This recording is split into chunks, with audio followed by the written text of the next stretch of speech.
व्यासं वसिष्ठनप्तारं शक्तः पौत्रमकल्मषम् पराशरात्मजं वन्दे शुकतातं तपोनिधिम् व्यासाय विष्णुरूपाय व्यासरूपाय विष्णवे नमो वै ब्रह्मनिधये वासिष्ठाय नमो नमः। वर्णानामर्थसन्धानं रसानां छन्दसामपि मण्डलानां च कर्तारं वन्दे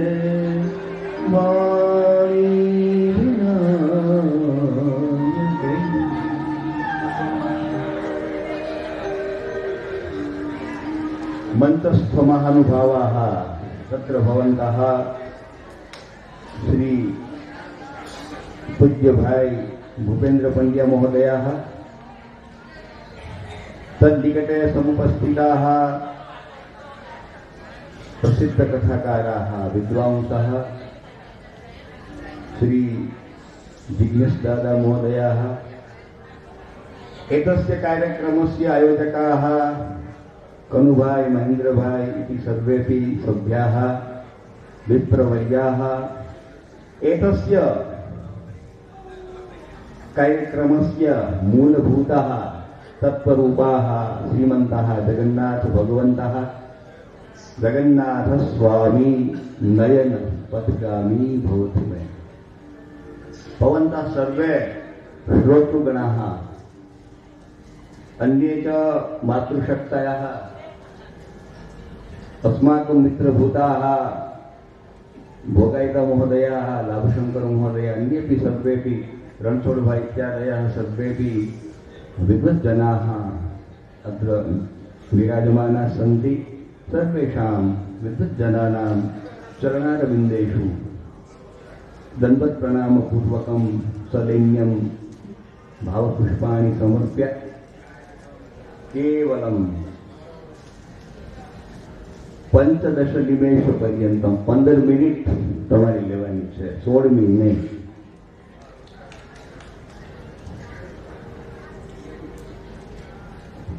લક્ષ્મી દેવીની કૃપા હોય ભગવતઃ ચરણારવિંદેષુ યા રતિઃ ભવતિ। એ હોય તો શું થાય અને ના હોય તો શું થાય? આ બે વસ્તુઓ પર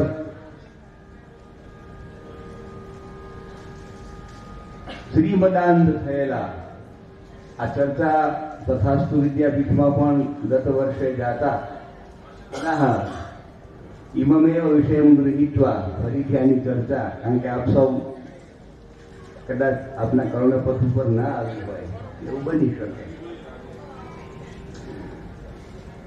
કુબેર એટલે ધનાઢ્યના દીકરાઓ। આ સમાજ સંદેશની વાત છે તો એને શું ખ્યાલમાં રાખવા જેવી બાબત શું છે?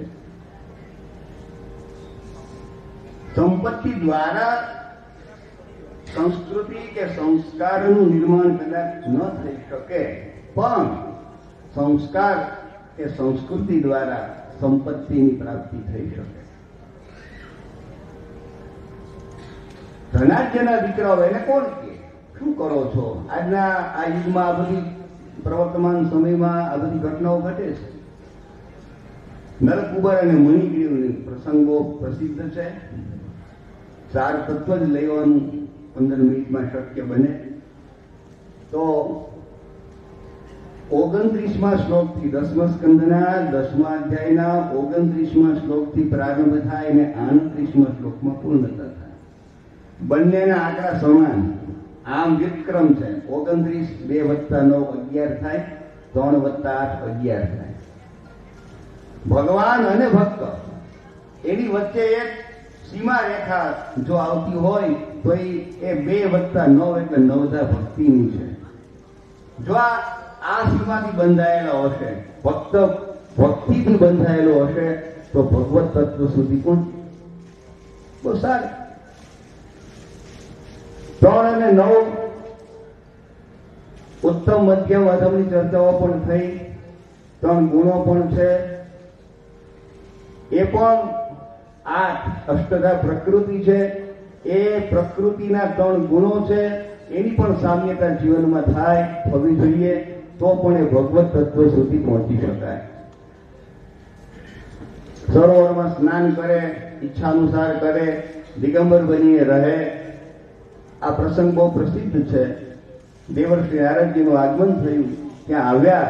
બધી સ્ત્રીઓ જે સ્નાન કરતી હતી એ બધું બહાર નીકળી ગઈ, વસ્ત્રોને પરિધાન કર્યા, બહાર નીકળ્યા. પણ આ બંને ઉન્મત્ત શ્રીમદાંધવ લખ્યું છે. શ્રીમદાંધવ, શ્રીમદ પણ આપે, શ્રીપદ પણ આપે. પણ જો ભગવત કૃપા ન હોય તો બે રદ પણ કરી શકે. પદ અને મદ રદ પણ થઈ શકે. દેવર્ષિ નારદજીએ સમજાવ્યા કે આ ખોટું કરી રહ્યા છે. ના, અમે તો કરીએ, આ યોગ્ય નથી.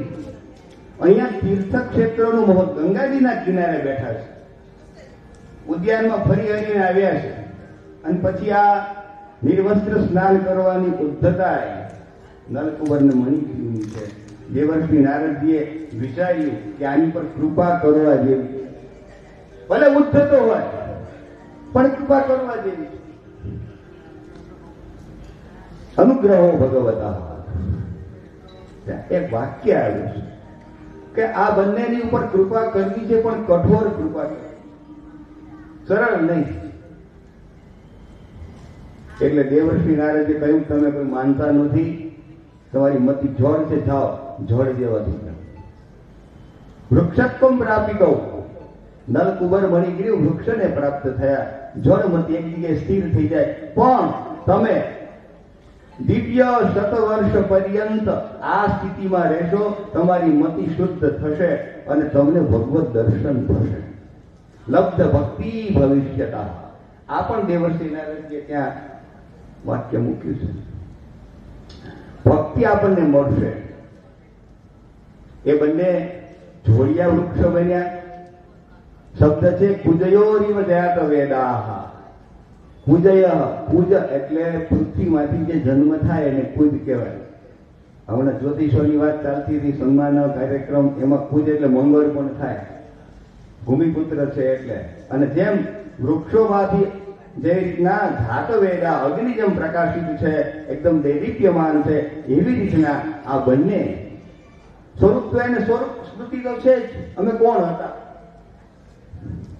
એટલે એ કોઈ કહેવાની જરૂર નથી. નંદાલયના બંને યમલાર્જુનો જોડિયા વૃક્ષો બન્યા છે, સાથે રહ્યા છે, અને બંને હાથ જોડ્યા છે, અને નારાયણની સ્તુતિ કરે છે. તમે અમારી પર કૃપા કરો, અમારો ઉદ્ધાર તમે નથી કર્યો. ભગવાનને કહે તવાનું ચરકિન કરો. આ દાસાનો દાસની વાત આવતી. એટલે તમારા દાસ ભગવાન દેવર્ષિ નારદજી પણ એક અવતાર છે, તો એના અમે સેવક છીએ. સીધા ડાયરેક્ટ કોન્ટેક્ટ નથી, તો પણ અમારી પર તમારી કૃપા થઈ છે. બે હાથ જોડ્યા છે. બદ્ધાંજલિ. સ્તુતિ ક્યારે થઈ શકે, વિનમ્ર ભાવ ક્યારે આપણામાં પ્રગટ થાય. સજ્જનો, વૈષ્ણવો, ભક્તો, લખ્યું છે વિરજ સૌ ઇદમુ ચતુષ્મ. રજોગુણની નિવૃત્તિ થાય તો સ્તોત્ર કે પ્રાર્થનામાં પ્રવૃત્તિ થાય, બાકી ન થઈ શકે. એટલે લખ્યું વિરજ સૌ. બે હાથ જોડ્યા. 10 શ્લોક છે, ન લઈએ, કેવલ પ્રસિદ્ધ શ્લોક છે, બધાના મુખારવિંદમાંથી નીકળી પણ શકે. અહીંયા વિદ્વજ્જનો બિરાજમાન છે. 6 ઇન્દ્રિયોની સાર્થકતા આ બંને નલકુબર અને મણિગીરીએ પ્રાપ્ત કરી. પ્રાપ્ત થાય એવી અમારી પર કૃપા કરો. વાણી ગુણાનુકથને શ્રવણો કથાયા હસ્તો વાણી. અમારી વાણી તમારું ગુણાનુવાદ ગાય, આટલો અર્થ. તો વાણી પરા પશ્ચંતી મધ્યમાં વૈખરી દેવી ભાગવતનો પ્રથમ શ્લોક મંગલકનો લેખ ખબર પડે કે એ દેવી કોણ છે. એ વાણી એ પરા પશ્ચંતી મધ્યમાં વૈખરી સ્વરૂપા છે, ભગવતી એ વાણી ગુણાનુવાદમાં જાય, પ્રપંચમાં ક્લેશ એમાં નથી. અને એ વાણી ગુણાનું અમે તમારી ગુણાનુવાદ ગાઈએ તો કોઈ સાંભળનાર પણ જોઈએ ને ભાઈ. એટલે શ્રવણો કથાયા અમે તમારી કથા શ્રવણ કરીએ, ખાલી વાત ન કરીએ. હમણાં વાત આવી એમ શ્રોતા બનીને રહીએ. વક્તા એના કરતા હમણાં વાત થાય એમ શ્રોતાનું મહત્વ અધિક છે. એના પછી હસ્તો, અમારી હાથ છે એ આપણી સેવા કરે. હાથમાં ઇન્દ્ર મહારાજ છે, એના દેવ ઇન્દ્ર છે. અને એને પણ મનમાં રજોગુણ આવ્યો. એ પણ ભગવાનને ન ઓળખી શક્યા, બ્રહ્માજી સ્વયં ન ઓળખી શક્યા કે આ કોણ છે, આ કયું તત્વ છે. એટલે વિશુદ્ધ સત્વમ તવ ધામ શાંતમ કરીને ઇન્દ્ર મહારાજે પણ ભગવાનની સ્તુતિ કરી છે. તો અહીંયા મનસ્તવ પાદયોર્નઃ, મનની ભૂમિકા છે જે તમારું નિત્ય સ્મરણ કરે. એની વ્યાખ્યા થઈ ચૂકી છે, એમાં નહીં પડીએ. સ્મૃત્યામ શિરઃ, અમારું મસ્તક છે આપના ચિંતન કરે, આપણું ગુણાનુવાદનું બ્રહ્મ તત્વનું ચિંતન કરતું રહે. અમારું શીર્ષમ શિરા સુત્યામ શિરસ્તવ નિવાસ જગત પ્રણામે. તમારા શ્રી વિગ્રહથી આ ભૂમંડળમાં વિચરણ કરી રહેલા તમામ સંતો, સાધુ પુરુષો, મહાપુરુષો જે પણ કોઈ છે એ આપનું જ સ્વરૂપ છે. ભવત્તનું નામ સતામ દર્શને નયન યુગલમ અસ્તુ. અમારો આ નેત્ર કમલની સાર્થકતા ત્યારે જ થાય છે નાથ, જ્યારે આ ભૂમંડળમાં નામી અનામી, જાણતા હોય ન જાણતા હોય એવા મહાપુરુષો વિચરણ કરી રહ્યા હોય એનું દર્શન અમને પ્રાપ્ત થઈ જાય છે નાથ. એવી અમારી પર કૃપા કરો. 11 નો અર્થ 5 + 5 + 1. જ્ઞાનેન્દ્રિય પંચ, કર્મેન્દ્રિય પંચ, એની ઉપર મનનું નિયંત્રણ, અને મન ઉપર બુદ્ધિ, અને બુદ્ધેસ્તુ પરતસ્તુ સહ. ભગવદ્ ગીતા. જે બુદ્ધિ ઉપર પરમ તત્વ છે તે, મન ઉપર બુદ્ધિનું પરમ તત્વ, અને બુદ્ધિ ઉપર જે નિયામક છે એ પરમાત્મા છે. તો એમનું ચિંતન થાય એટલે મન સાથેની 10 જ્ઞાનેન્દ્રિય કર્મેન્દ્રિયો સાથેનું અમારું આ શરીર, એ સમગ્ર શરીર આપણી સેવામાં નિત્ય નિરંતર વિરસતું રહે, આ સેવા કરતું રહે એવી અમારી પર તમે કૃપા કરો. દત્તાની સર્વદાનાની સ્વરા સર્વે સમર્પિતા. વિષ્ણુ સહસ્રનો પાઠ કરીએ એટલે ફલશ્રુતિ આવે. દત્તાની સર્વદાનાની, તો વિદ્યાદાનમ, કન્યાદાનમ, સુવર્ણદાનમ, ભૂમિદાનમ, મતદાનમ, રક્તદાનમ, એના કરતા વધારે સમયદાનમ. એતેભ્યઃ મહાપુરુષેભ્યઃ કેવલમ નમસ્કૃત્ય એવ વાચયા વિરમામિ. સર્વાન પ્રણમામિ. નમસ્કાર.